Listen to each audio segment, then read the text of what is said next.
Welcome to Theory Paranormal. This is podcast 11.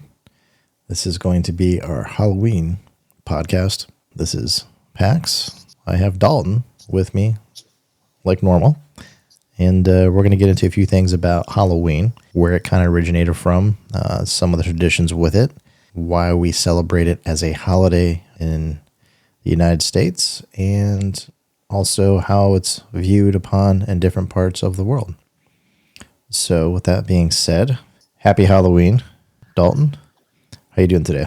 It's the Great Pumpkin, Charlie Brown. Right? You just totally dated us there on that one. Yeah, so what? Alrighty. So we're going to talk about Samhain. Yep, you can definitely say that. I'm sure that particular word might ring a few bells for some individuals, and other individuals sounds pretty strange.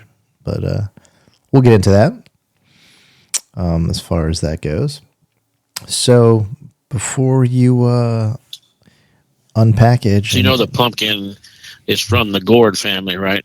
Yes, I do, actually. So, you do? Oh, okay. I didn't know if you knew. You know what state produces the most pumpkins? Now that one I do not know. What state is that? You just came from there. That would be the state of Illinois. Yes, sir. You are correct. There you go. Now you know. Illinois is the largest producer of pumpkins. Huh.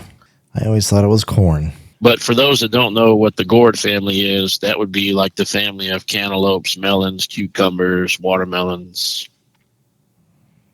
That would be the gourd family. There you go. Just a little insight on the pumpkin. On the pumpkin. So, yes. So tell me this: what do you know of Halloween? Do you know where it originated from? Came from the Irish, the Celtic. Was known as Samhain.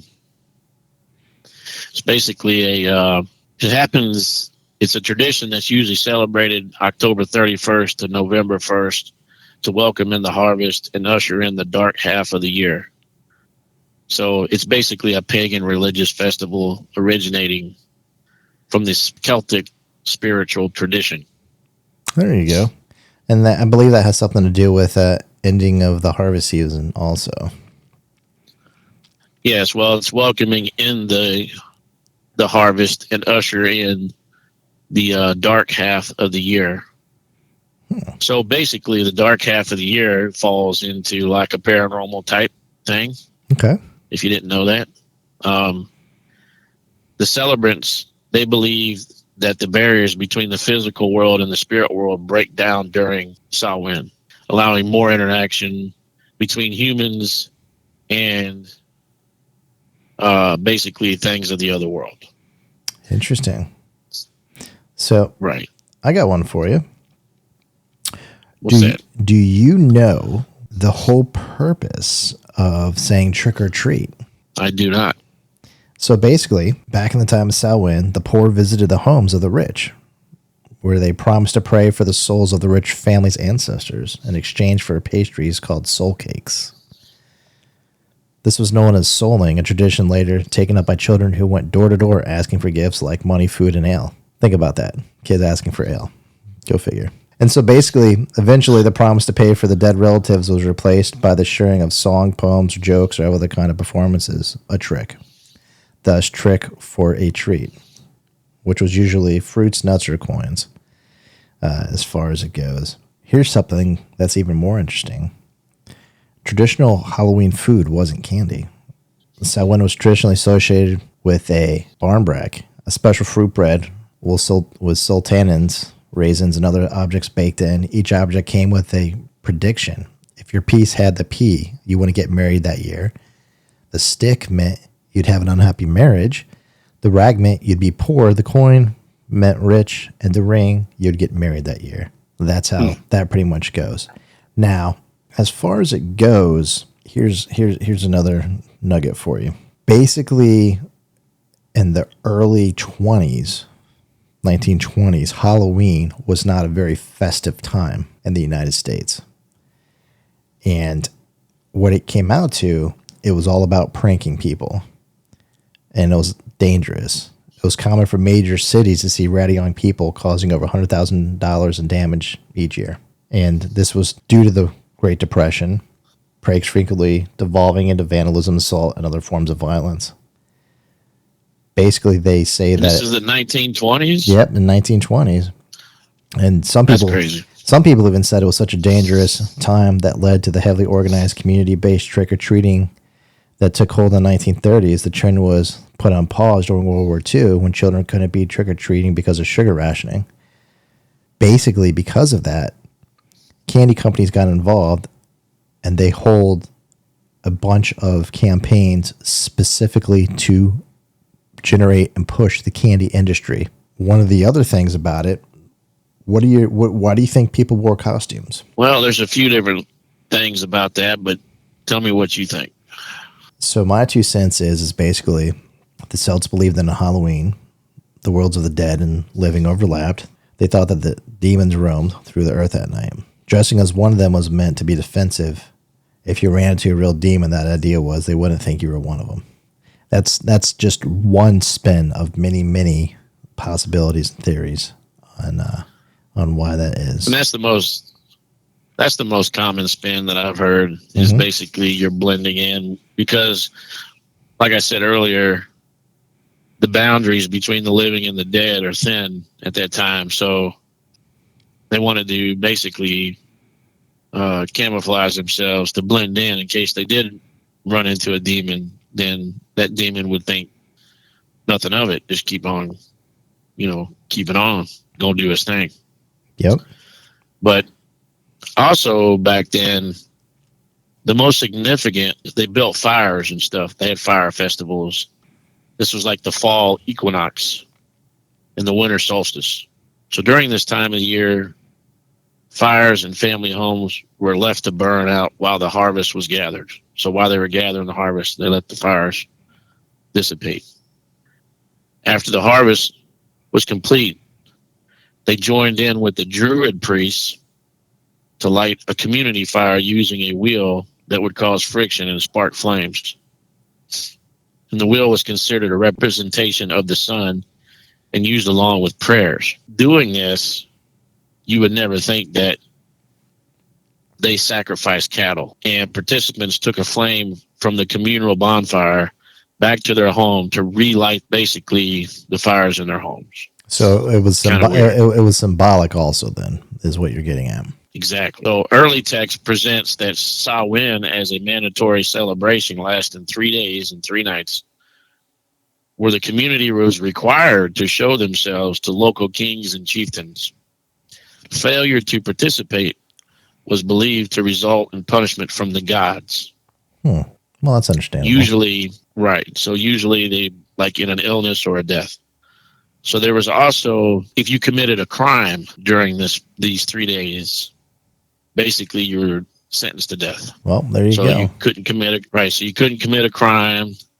So what I'm saying though is, so here we are back then where they say, if you commit a crime during this period, you're basically dead. But yet in 1920, these people were committing crimes left and right. And it boosted. Yep. And it boosted the candy industry. Yeah, go figure. You go figure. Cycle. It's that's why I brought that up, because it just kind of played along with what I like when you said 1920. I'm thinking what? Because we're back in what? Right. This is how does that BC tie in? Or something? Right. No. Yeah. So here's something for you. If you had to pick anywhere in the world, where do you think the capital of Halloween would be for a city or cities? Anywhere in the world? I don't know. I'm going to say, because I know a lot of this stuff originated in Ireland. So is it a capital of Ireland? Nope. What it is, it's actually, there's a lot of fanfare about it, depending on who you talk to and I guess who lives closer to what city.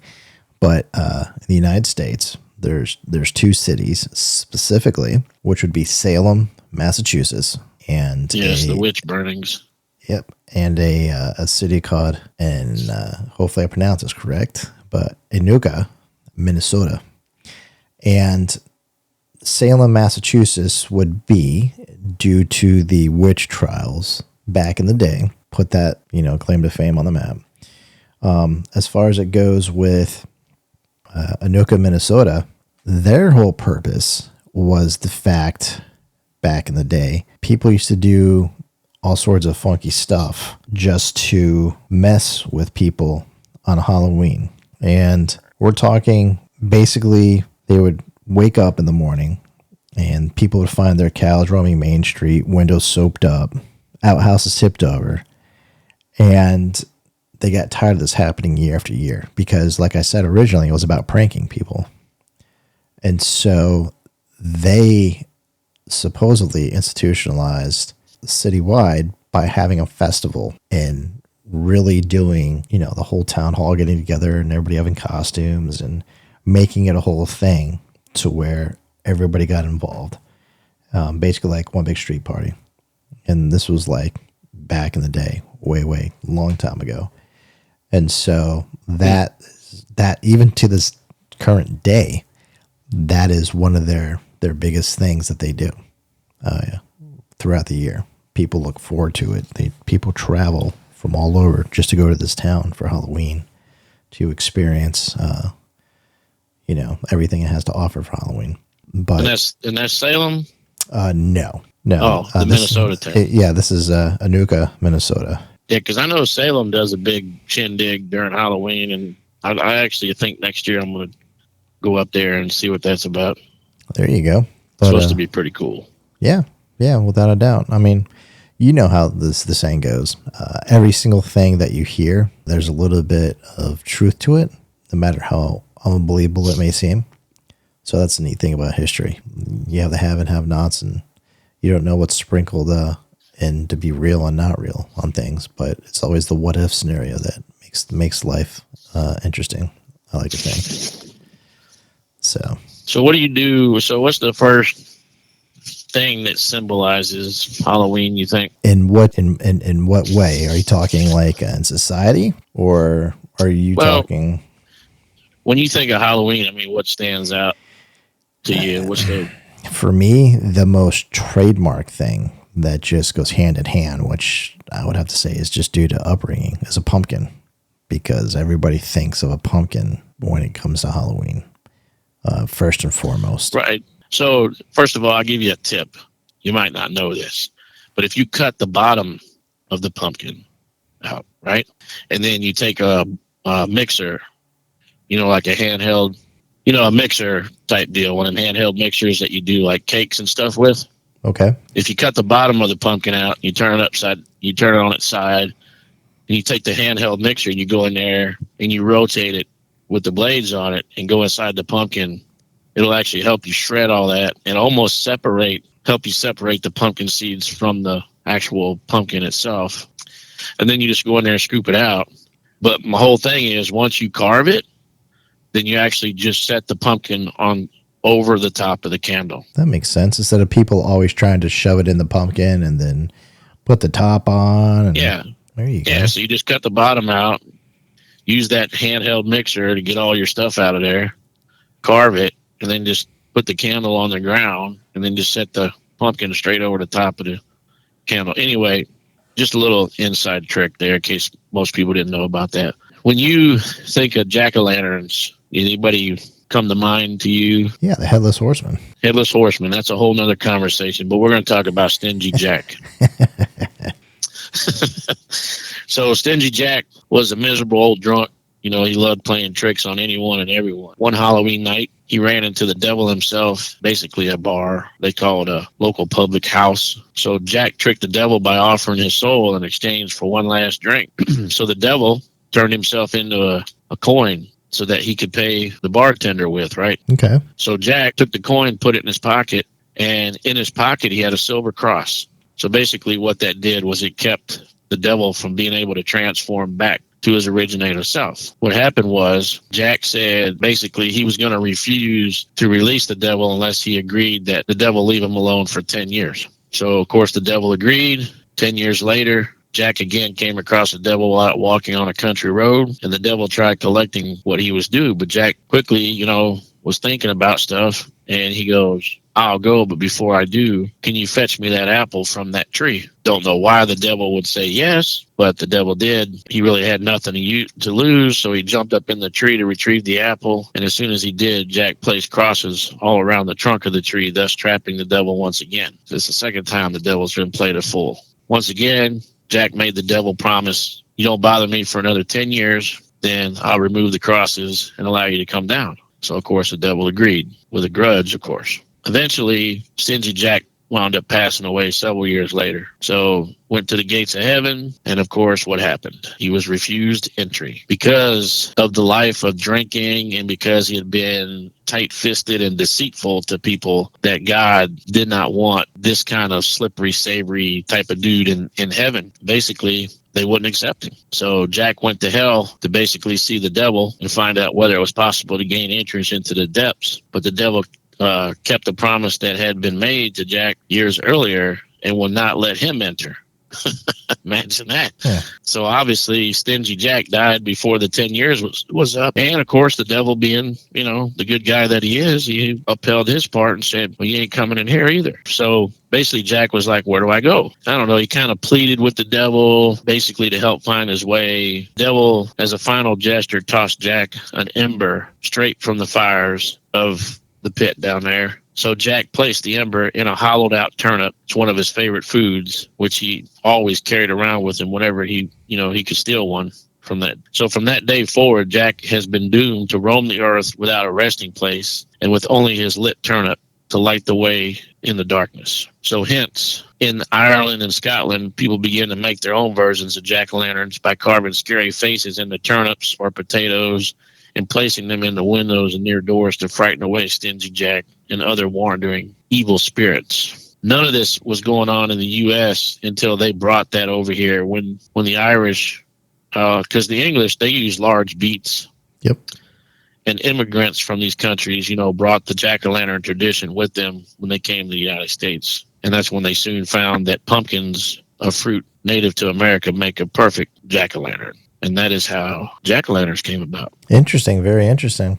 I always knew it was the word also, bad energy, spirits, things of that nature. But I never knew the deeper rooted history of it, the symbology, to the level that you just imparted with us and all of the listeners. There we go. Yes, this was like an Ireland, England type of folklore, basically their way of saying this is what happened. So obviously, Stingy Jack was a real person, and obviously he played the trick on the devil one too many times, so he was neither, which was kind of funny because you would think the devil would go, okay, I'll take your soul, but the devil said, no, I'm going to uphold my promise and not bother you for 10 years. And so, but interesting. It is interesting. It's an interesting tidbit there. Halloween is referred to multiple references between Halloween, All Hallows Eve, or All Saints Eve, which is all observed in different countries on the 31st of October. Then you have All Hallowtide, which is the beginning of the observance of the time of the year dedicated to remembering the dead. What's interesting about it that I find, basically, no matter what background that you have, there is a day that's dedicated to departed people in different backgrounds, which I think is pretty cool. You got different parts of the world that once upon a time never were cognizant of each other, but yet they still had, symbology-wise, a day dedicated to remembrance of past loved ones. And so they all, had their own traditions and cultures and so forth for, remembering people that were once in their lives. I think that's neat. Anytime I find any connecting theories or backgrounds or things of different cultures or religions or things of that connect to one another, but never had that direct connection, that's pretty neat. Yeah, it's always cool to see what the other side. I mean, Christmas is kind of the same way. I guess a lot of cultures celebrate Christmas in a different way. But we're not going to go there because we're talking about Halloween. But somehow Christmas got to play in there too, because and even what Easter, it is kind of, I don't really know how to put it, but it is kind of interesting if you go back and you look at the legend of the folklore of Stingy Jack, or if you go to the Celtic, how they believed the thin line, what would you call that, like a barrier between two worlds thinned out enough that they had to sacrifice cows and do lightings, and then all of a sudden dressing up to be able to blend in with whatever demons might cross over. You get to that and you throw that into the paranormal mix, and then it's like, Lord, what else are we missing here? Oh yeah. So with that being said, Dalton, let's get a little bit more on the paranormal side now. Let's go back a minute, because you mentioned the Headless Horseman. Okay. I love the Headless Horseman. So okay. Depending on the legend, the horseman is either carrying his head or is missing his head altogether and is searching for it, basically. So in Irish folklore, the Dullahan, if I'm pronouncing that right, which means dark man, is a headless demonic fairy, usually riding a horse and carrying his head under his arm. He wields a whip made from human corpses' spines. When he stops riding, a death occurs, and he calls out a name, at which point the named person immediately dies. In another version, he is headless. He's a headless driver of a black carriage, a similar figure, basically without a head. Can be frightened away by wearing a gold object or putting one in his path. So that last part, okay, he could be a headless driver of a carriage. But let's go back to a demonic fairy. I mean, come on, man. Have you ever heard of a demon fairy? I've never heard of one. Never with those two words side by side, but I think for everything that's good, there's something equally bad. So, hey, perhaps. I'm going to have to research a demonic fairy now. Hey. That's crazy. Because fairy, I'm thinking Tinkerbell, man. Can you imagine Tinkerbell being demonic?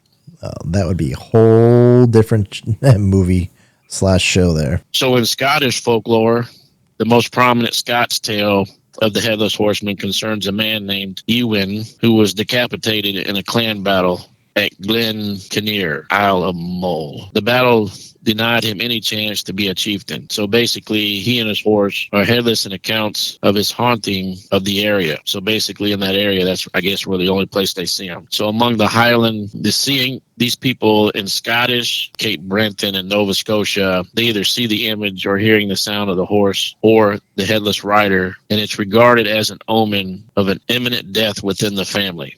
You go back to the first one, and he calls out a name, that person dies automatically. That's no good. Scottish, right. So in Scottish folklore, if you see the image or you hear him, it's basically an omen of an imminent death within the family. Now, you want to get a little paranormal. You know about the guy, the caretaker with the top hat. Most people see that, and then wake up next day and find out a family member's passed. Kind of ironic they're using the Headless Horseman in that way in the Scottish folklore, where over here we've had people talk about seeing the caretaker. They don't know why this 7-foot dude in a top hat and a trench coat staring at him, and it looks like he's trying to say something, and he disappears, and the next morning they get up and somebody died in their family. Interesting there. Little play on both ends, kind of the same deal, but using two different people, two different entities.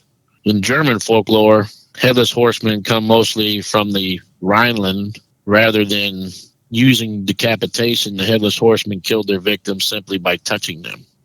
So basically they were, I guess after he touched them, they become spirits who had to wander the earth until they had atoned for their sins. Sometimes by doing a good deed for a stranger, but instead of showing their gratitude by shaking hands, the stranger and the horseman held a tree branch between them, and the branch would wither and die rather than the stranger. So basically, would that sound like a guardian angel in the paranormal world? Right.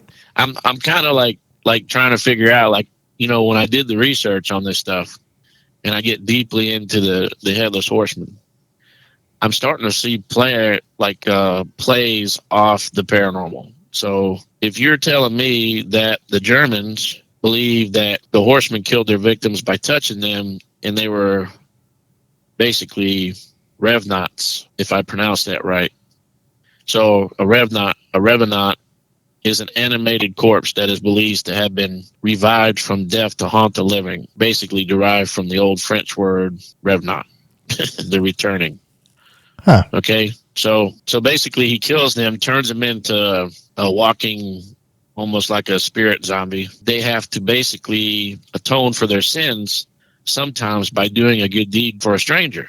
Interesting. So, okay, so I'm going to take the guardian angel thing back now, basically, but I don't know. It's kind of like a guardian angel. I'm trying to figure out which one I would use for that. You have to do a good deed for a stranger to atone for your sins. Right. Little play for you there, in case a little footnote you didn't know about. The Headless Horseman, basically, there's plenty of different descriptions and takes, and they claim it's a mythical figure, basically appeared in folklore around the world since the Middle Ages, traditionally depicted as a rider upon a horseback who is missing his head. So when you see all these folk lores between the Irish, the German, the Scottish, I mean, I'm going to read into that some more, because I believe that some of that, is kind of leaning on the paranormal. Like there's some hints of paranormal there. And speaking about the paranormal, we can go into Halloween and the paranormal phenomena, and they make for very supernatural events. Yep. I definitely believe that. What do you believe about it? Well, depending on who you ask, some people say, I don't know anything about it. Some people say, what's Halloween? Some people will say that is the best day to contact the other side. Some people say that's a great day to get candy for free. It just really depends, symbolically speaking. It's one of the most, I guess I could say, impactful, important days to try to communicate with the paranormal. To me, though, almost another day, except it has a meaning to it on the date and, society's impression of what it represents. So it adds value and weight. But, potato. So you're saying that back in the days, the Celtic, where they say that, between October 31st and November 1st, the barrier between two worlds are thinned out enough to where maybe the paranormal activity is stronger. Have we ever done an investigation on Halloween before? Not directly, not that I can recall. I know that we've done a few that were close around to the date, but not directly on the date of it. To answer your question, though, I do believe there are certain locations that have a known history of having things get more active on Halloween Eve or Halloween Day, energy-wise. How and why? Beats me, but that's just the way it is. That's just documented places that have lots of proof. Let's say, hey, yeah, this time of year comes around and things fall off the wall, or we start hearing rapping on the walls, or we hear, disembodied voice, or we may see an etherical being or spectral being or some orbs, or feel cold or hot spots. Just depends. So your thought about vampires, werewolves, witches, warlocks, what's your thought on all that? Sounds like a good Dungeons and Dragons game to me. It is. So I got to roll the 12-sided dice. There you go. So somewhere along the lines, real quick, I did read, of course, the vampire. You had Dracul from Romania. That was that was a real guy. Dude was real. The weird thing is they talk about werewolves being legit. Not going to get too much into that because I just said we're going to go to the paranormal. But there was one last question I had for you on that deal. So the paranormal, you wanted to go there. Guess what the number one listed best scary ghost story out of 11? Guess what number one is? Out of all the places we could investigate, what would be the number one for the best scary story? I would say the Winchester House. Sloss Furnace. Oh, of course. Basically, about 5 years after the Civil War in Birmingham, Alabama was founded with its birth in 1871, came the need for tons of pig iron to fix the U.S. Basically, the U.S.'s crumbling infrastructure. I don't ever think they fixed it since 1871, if you ask me. Anyway, that's a whole nother subject. But Colonel James Withers Sloss was his last name. He began to build the Sloss furnaces, and a year later, the company opened its doors to hundreds of employees. Jobs on blast furnaces were advanced, but also dangerous. So many workers, they started to fall into their deaths into the furnaces. And by the early 1900s, conditions had worsened with crew foreman. His name was James Slag Wormwood. basically he took the dangerous risk to increase production, according to the tales and the stories back then. And during his tenure at Slosh, nearly 50 employees died on site, and many others were involved in terrible accidents. Allegedly, his workers threw him into the furnace in retaliation in 1906. And they say today you can still hear him walk around the Slosh furnace, and you may even hear Slag's voice yelling, "Get back to work." Isn't that a story? Well, I guess 1906, they threw him in the furnace. I don't know if he really deserved it or not, but that is one place I do want to investigate, though, that we have not done yet.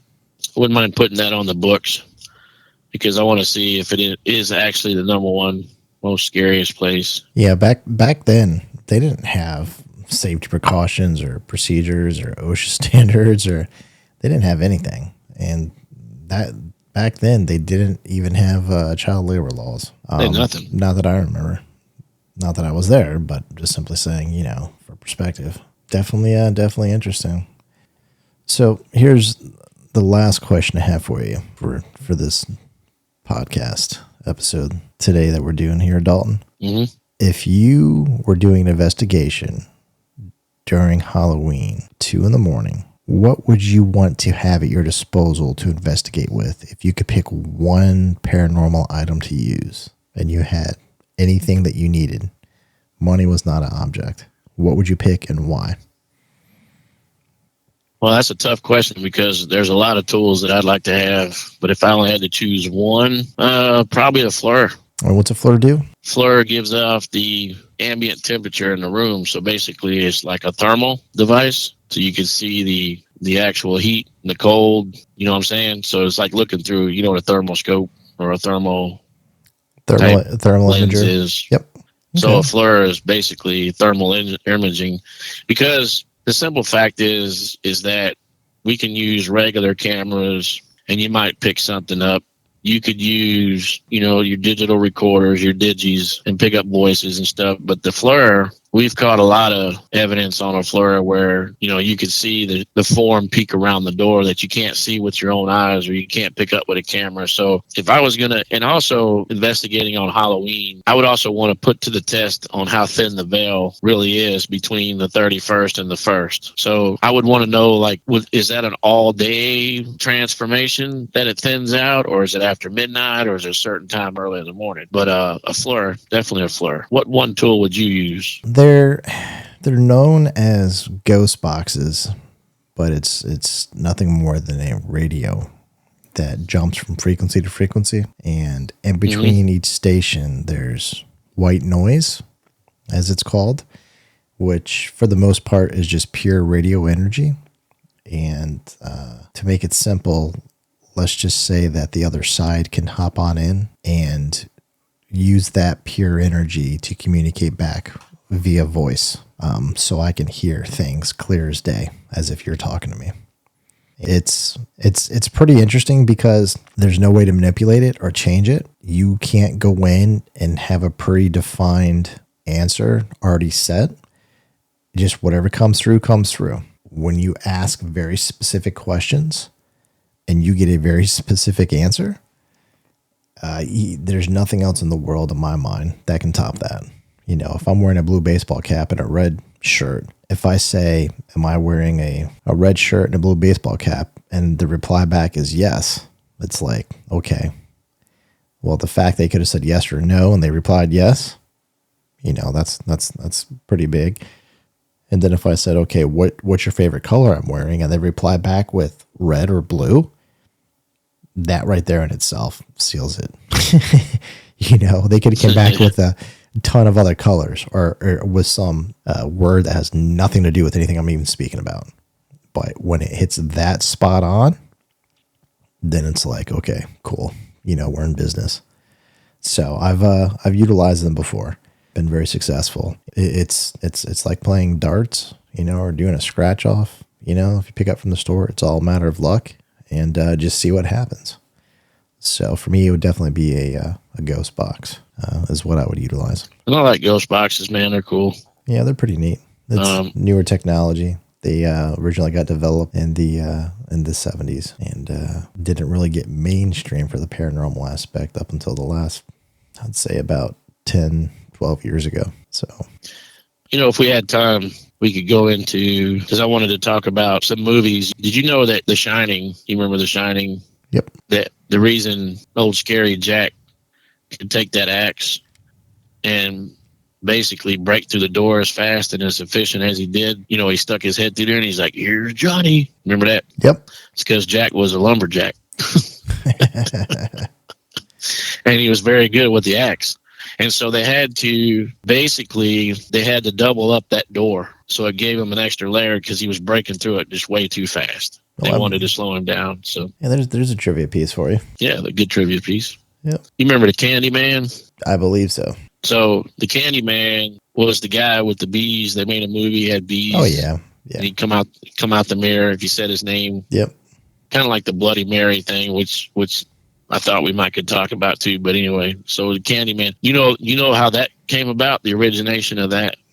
What's the story behind that? The story is that there was an actual like apartment housing, and it was in like a bad area. This woman, she was in her apartment and she kept hearing strange noises inside the walls. Basically, it went on for a few days.